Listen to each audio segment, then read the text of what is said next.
bom dia, companheiras, companheiros, Anitta aqui nessa mesa, dois guerreiros, três guerreiros, o Edson é um deles, inclusive tem me ajudado no exercício dos mandatos durante todo esse tempo, e saudar a presença de vocês e saudar a iniciativa.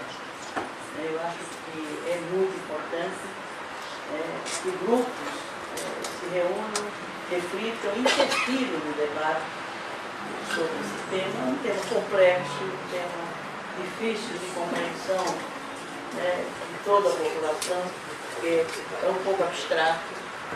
E aí o esforço propriamente da resolução sugerir que se descobrisse uma forma pedagógica, didática, de se tornar acessível à população a compreensão do tema, fazendo a vinculação entre aquilo que se propõe como uma reforma política e as funções objetivas do cotidiano da vida dessa população. Basta lembrar o fator corrupção eleitoral para ver o rombo que isso representa, no orçamento familiar, na vida da população e na negação dos direitos sociais, dos direitos humanos da nossa população pelos desvios absurdos de recursos públicos em sucessivas eleições que ocorrem de 2 em 2 anos nesse país. Eu também quero concordar e reforçar a colocação do Américo sobre a necessidade de se assumir como instituição, como instituições, organizações da sociedade civil, o processo de educação política da sociedade e setores populares. Ontem mesmo eu tive um encontro em Base Eterno Paulista à noite, e um grupo de pessoas que têm ligações com a igreja também. Não era para discutir a reforma política em si, como tema maior do encontro, mas era para discutir a conjuntura política nacional e a crise institucional que se abate sobre a nossa democracia e sobre o nosso país. E a constatação que eu fiz da conversa com aquele grupo, era um grupo de umas 20 pessoas, um pouco mais, o que o propósito era fazer um pequeno grupo, uma roda de conversas, sem dar o caráter de palestra, mas para que as pessoas pudessem ter a liberdade e a oportunidade de expressar as suas ideias, seu pensamento e suas angústias. O que a gente constatou naquele encontro de ontem à noite é que há muita desinformação, há muita má informação, deturpação do significado daquilo que está acontecendo na sociedade brasileira, essa crise político-institucional, e isso instrumentalizado pela direita, instrumentalizado pela mídia, que é o maior partido político, a mais poderosa força política desse país, e ninguém se lembra dela. Eu me dei conta no encontro de ontem, quase 2 horas de reflexão. No final dessas 2 horas, uma pessoa colocava a questão dos meios de comunicação e do poder da mídia e da influência da mídia sobre o que está acontecendo. Porque nós mesmos, os usuários desse serviço público, e a mídia é o serviço público, é uma concessão pública, é um patrimônio da sociedade, concedido de forma monopolizada, centralizada em todos os grupos, um bem público, e a população usa esse serviço como se fosse uma benesse dos meios de comunicação de massa, das Globo da vida, das Record da vida, quando no fundo ele está se acessando de forma autoritária, concentrada e excludente de um bem seu, de um serviço público concedido de forma injusta pelos governos que se sucederam nesse país em todos os tempos, porque a legislação que regula a política de comunicação do Brasil tem mais de 50 anos, é uma legislação retrógrada, atrasada, agravada com aquilo que foi acrescentado pelo regime militar a essa regulação. Os avanços que a Constituição de 88 incluiu em relação à questão da política de comunicação até hoje não foi regulamentado. os artigos 220 a 224, isso foi regulamentado mal e porcamente o 224, que criou o Conselho Nacional de Comunicação Social, que em vez de ter poder, é apenas um órgão consultivo subordinado ao presidente do Senado, que é de quem depende convocar a sessão do Congresso para eleger os conselhos, e o conselho que integra, os conselheiros que integram aquele órgão criado pela regulamentação do artigo 24 da Constituição, fica caduco. A última vez ficou caduco 7 anos.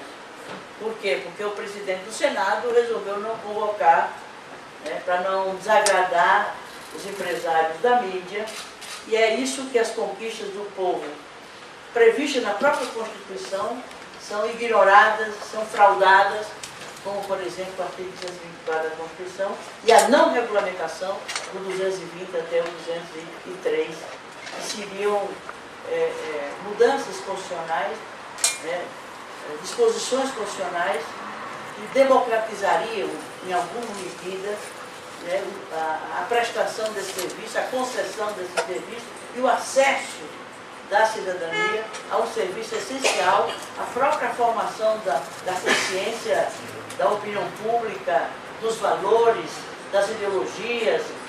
Não há poder maior no país do que o poder da mídia. Tanto é que essa mídia elege um polo e depois ajuda a derrubar um polo. Isso só para dar um exemplo emblemático.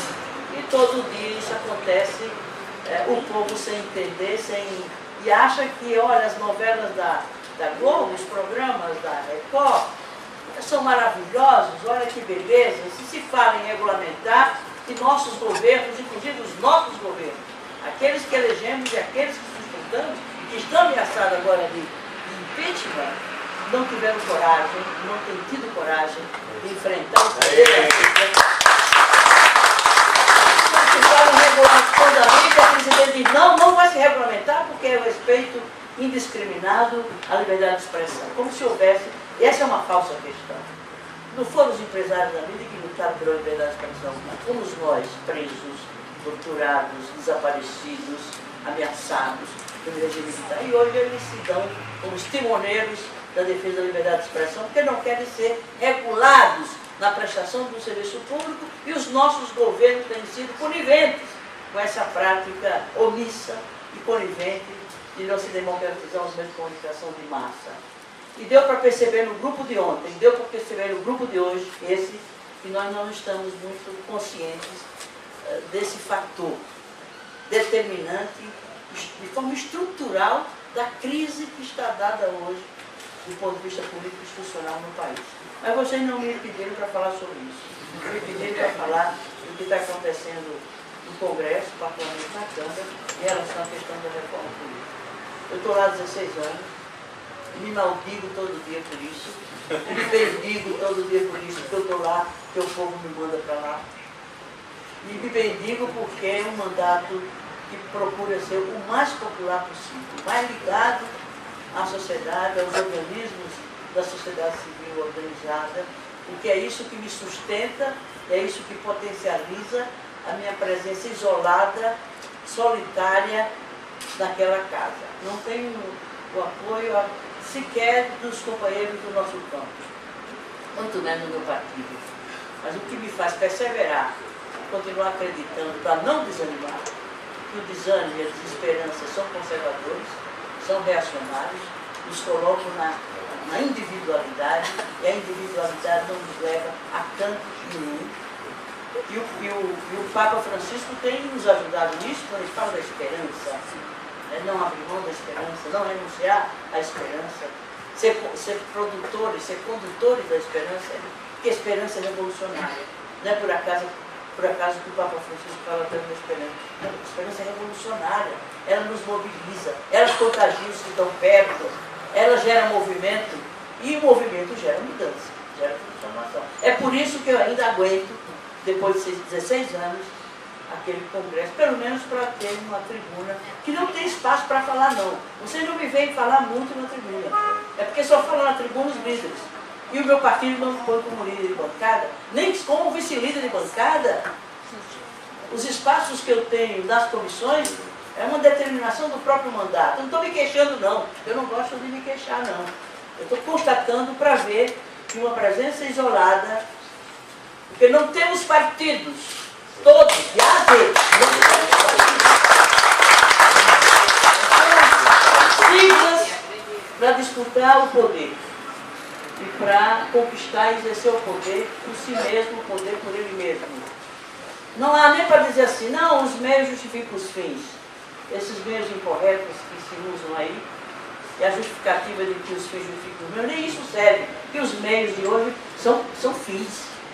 É o fim que é o poder, conquistar o poder para usufruir do poder. Ele e os seus parentes, seus amigos, quem financia suas campanhas, sequer pode-se falar que hoje a política brasileira tem uma finalidade, tem um objetivo maior. Muito menos pensar que a política brasileira está servindo ao bem comum. Não está. Nenhum partido e muito poucos parlamentares e lideranças políticas têm como objetivo, como finalidade, e se envolvem na participação, orientados por esse apelo de servir ao bem comum e ao interesse maior da sociedade, sobretudo dos setores populares. E nesses 16 anos, lamentavelmente, já estou na 5ª legislatura e posso lhes assegurar, a atual legislatura é a pior desses, no mínimo, 16 anos. A cada legislatura consegue piorar a anterior por conta exatamente do efeito do controle do poder econômico sobre a disputa e a conquista de poder, o exercício de poder nesse país. É uma legislatura muito ruim. E é uma casa, pelo menos a Câmara que eu conheço mais de perto, o Senado não tanto, mas também segue a mesma linha, que está controlada pela mesma força política, potencializada agora pela presença do mesmo partido no Senado e na Câmara, que é o PMDB. E essa hegemonia do maior partido do país, que controla todos os poderes, controla o poder executivo e controla o poder legislativo e fecha as portas à participação popular.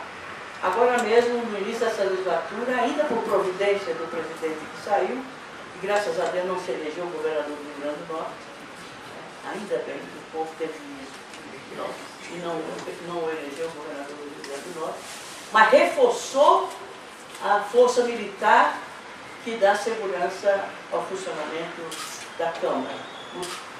Aumentou o contingente, muitas vezes equipou de forma moderna. Se você entra, não precisa, se deixar de entrar, entra no anexo 2 da Câmara, logo na recepção, e que examina, só falta tirar a tua roupa para verificar o que você tem lá dentro. E se você conseguir atravessar aquele obstáculo lá, e você vira uma entradinha à esquerda, logo em seguida, que é um corredorzinho, está cheio de capacetes e de... Como é que é aquela que a polícia de choque usa? Escudos.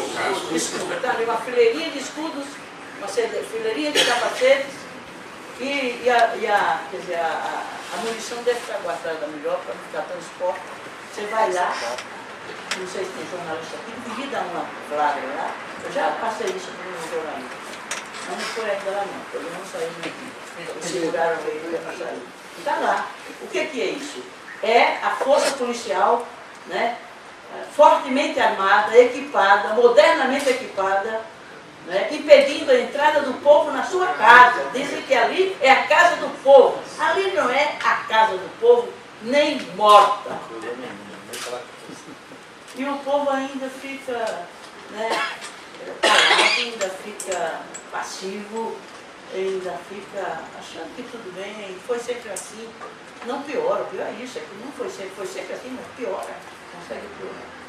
Bom, o efeito de 2013, é importante a gente não esquecer, aquele movimento de marcha de 2013, que muita gente acha que aquilo não teve importância nenhuma, esvaziou ali mesmo, que eles acham que foi bom, Não, isso foi um episódio que passou, não teve nenhuma importância, teve sim. abalou as bases do Congresso Nacional, logo após aquele evento em que eles cercaram o movimento, cercou o Congresso. No dia seguinte, eu nunca vi tanta fúria legiverante, é um nome feio, danado, né?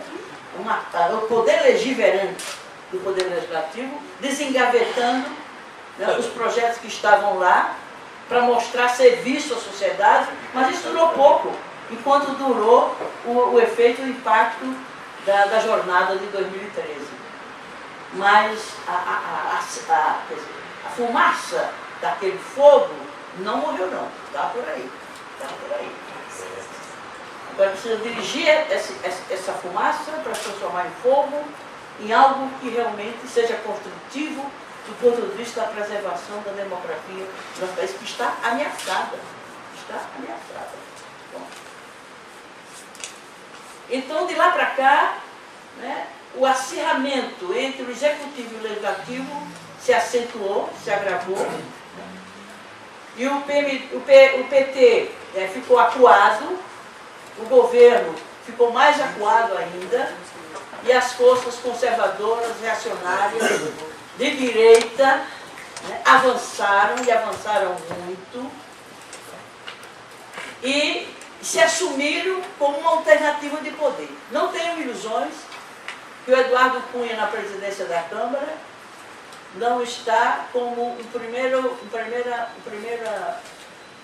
passo, uma primeira etapa de um projeto de poder em que ele se sentirá à frente desse projeto, até para a presidência da República. Não é mais Michel Temer. Michel Temer vai sair da presidência do PMDB.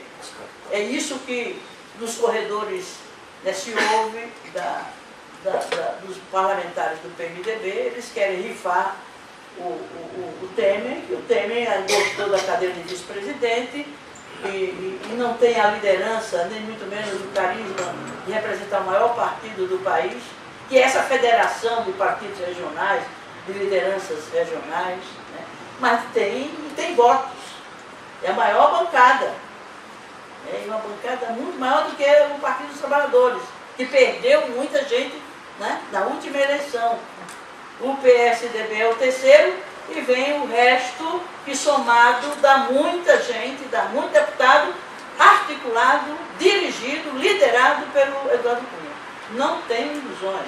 Porque se antes de ser presidente era apenas líder da bancada, da sua bancada, ele já liderava a casa e já condicionava as iniciativas do Executivo e as comissões permanentes, porque como líder de uma bancada, ele tem voz em qualquer comissão que ele queira se manifestar na hora que ele quiser.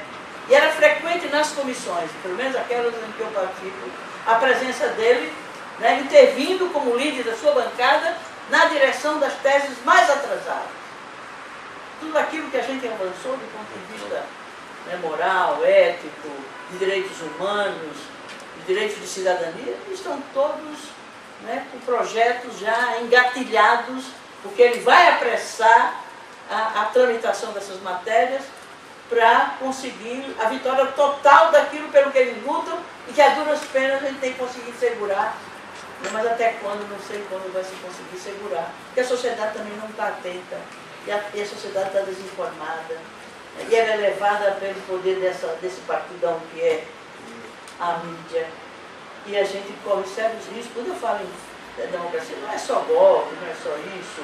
É também retrocesso em relação às conquistas da Constituição de 88, da conquista da luta do povo, em relação aos seus direitos sociais, aos seus direitos humanos, aos seus direitos de cidadania. E a gente sabe o preço que custou a todos nós, sobretudo nesse grupo ligado à igreja da fé e política, né? Tem pago, né, e pagou no passado para que se tivesse não a plenitude dos direitos de cidadania do Brasil, mas o pouco que se conseguiu pôr na Constituição, de lá para cá não se regulamentam as conquistas, como o que falamos aqui ainda há pouco. Os mecanismos de democracia direta e participativa ainda estão parcialmente regulamentados e muito menos aplicados, que é esse o quadro. Bom, acontece que no bojo desse crescimento do PMDB na casa e da figura, né, inescrupulosa e autoritária e prepotente do Eduardo Cunha, ele hoje é a liderança política maior no país, de direita. E é um quadro. Não minimizemos a capacidade política, de articulação política. É um dos maiores articuladores políticos que se tem hoje no país, lamentavelmente, de um quadro político de direita. E não tem um contraponto no campo da esquerda para dizer aquele outro quadro político da esquerda se contrapõe a ele. Não, estão todos submissos, estão todos temerosos, estão todos intimidados, estão todos recuados. E o recuo significa, né, você aceitar o golpe. E o golpe não é só o golpe de afastar o governo, mas é o golpe que está se dando nas conquistas, né, democráticas, que se a duras penas se conseguiu em nosso país.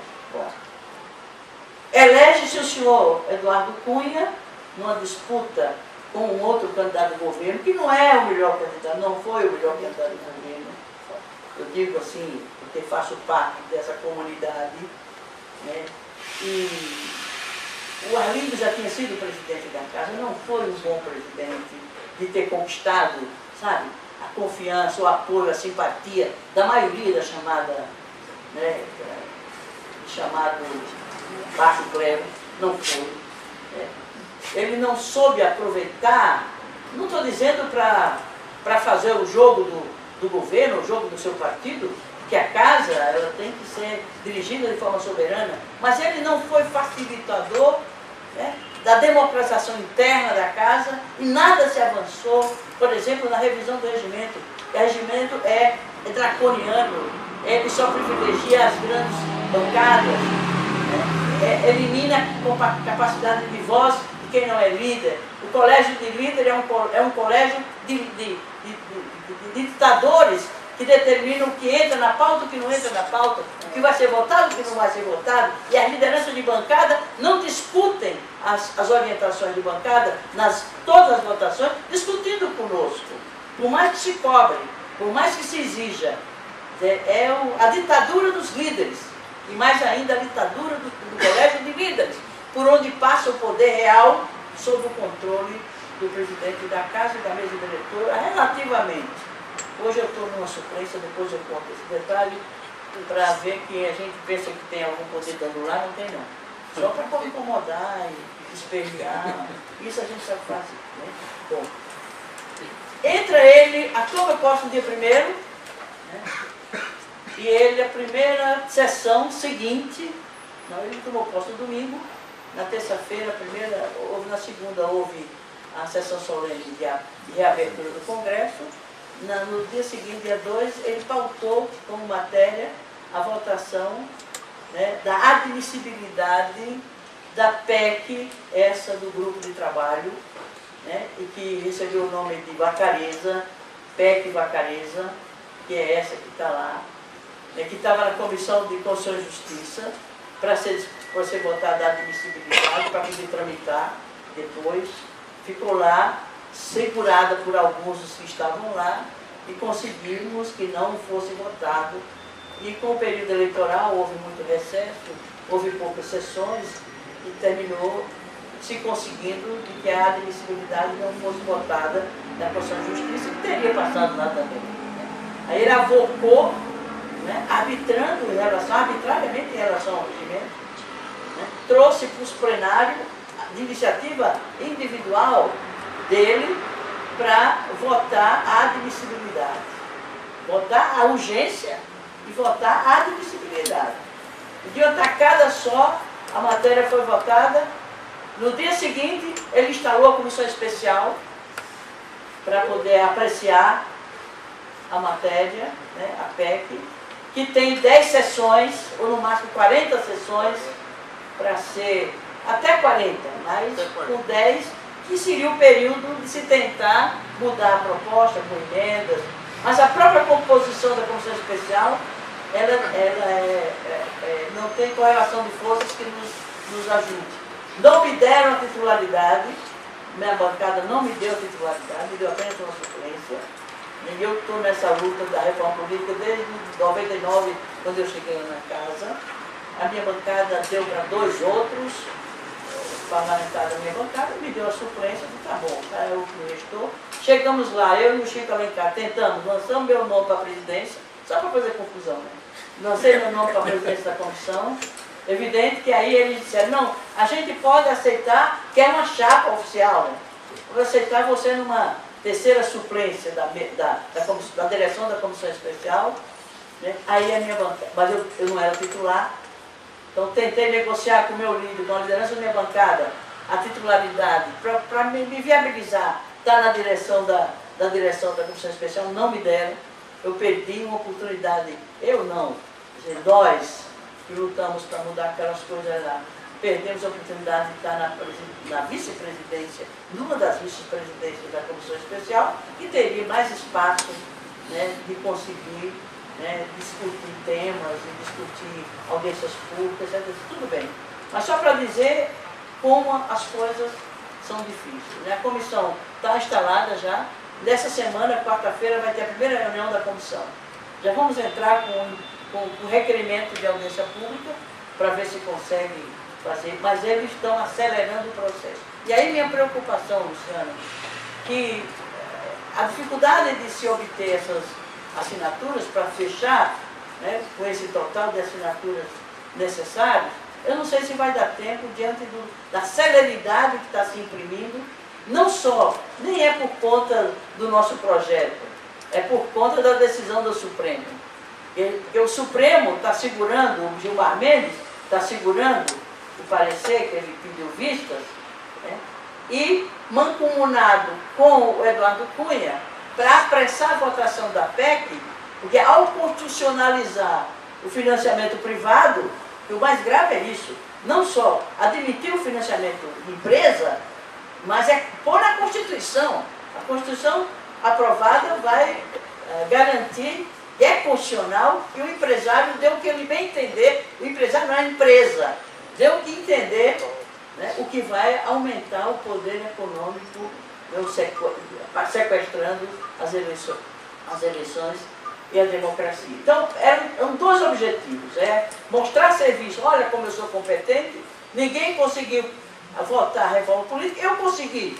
É um dos objetivos de quem pretende algo maior, que é o poder maior do país, no caso Eduardo Cunha e seus asseclas do PMDB, que a gente conhece bem essa raça, né?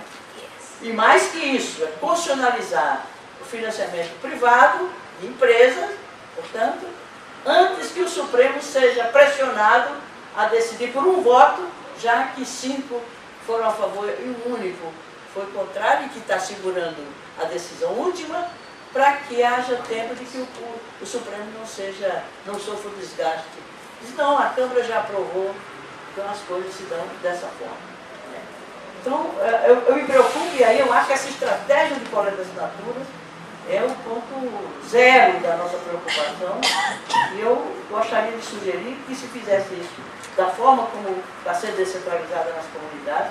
Aqui em São Paulo, eu me disponho, inclusive, a dedicar tempo da minha agenda para isso, e colocar uma mesinha lá no centro da cidade, no lugar de afluxo do público, e nós, que somos um pouco mais conhecidos, estamos lá junto, tentando atrair a atenção, discutindo a proposta e, ao mesmo tempo, coletando assinatura. Porque a coleta de assinatura não é só para a gente obter o número de assinaturas necessárias, é também para politizar a questão, para ajudar a população a entender por que isso é importante. Entendeu? É uma oportunidade. E isso tem que ser massivo, massificar mesmo. E ter um processo pedagógico, didático, de conversa direta com o povo, o microfone móvel, para o povo falar o que pensa a respeito. Tá certo? Para a gente enfrentar, a gente tem que confrontar essa onda de direita, de conservadorismo que está querendo nos afogar. A gente tem que confrontar, colocando força também nisso. E aqui eu me coloco, inclusive, à disposição para a gente estar junto aqui em São Paulo, quem sabe reforçando essa campanha de rua, além das comunidades, que é fundamental, porque é um público organizado, é um público presente e certamente tem um potencial maior de coleta do que realmente é um processo de rua. Bom, e como é que está tramitando o nosso projeto? Inclusive nós temos entrada, né? A coalizão formalmente esteve na audiência, estava presente, ao então presidente Eduardo Alves, né, que recebeu o projeto, disse que ia encaminhar para aquele grupo de trabalho que já estava funcionando, não só não encaminhou, né? E nós fizemos um embate lá naquele grupo de trabalho, e com a PEC, todas as matérias mexem na Constituição, todos aqueles projetos que não mexem na Constituição, né, estão à parte, não vão entrar na discussão da Comissão Especial, que é um pleito da coalizão, é que esse projeto de iniciativa popular, mesmo sem as assinaturas ainda, pudesse entrar entre os... Ele está anexado a outros projetos de reforma política, mas nós queríamos que ele entrasse, né, na discussão pela própria Comissão Especial, mesmo sem ser matéria constitucional, que pudesse dar um trato depois na formatação e na tramitação, mas que tivesse a oportunidade, ao mesmo tempo que se esteja discutindo, acho que meu tempo já foi, né?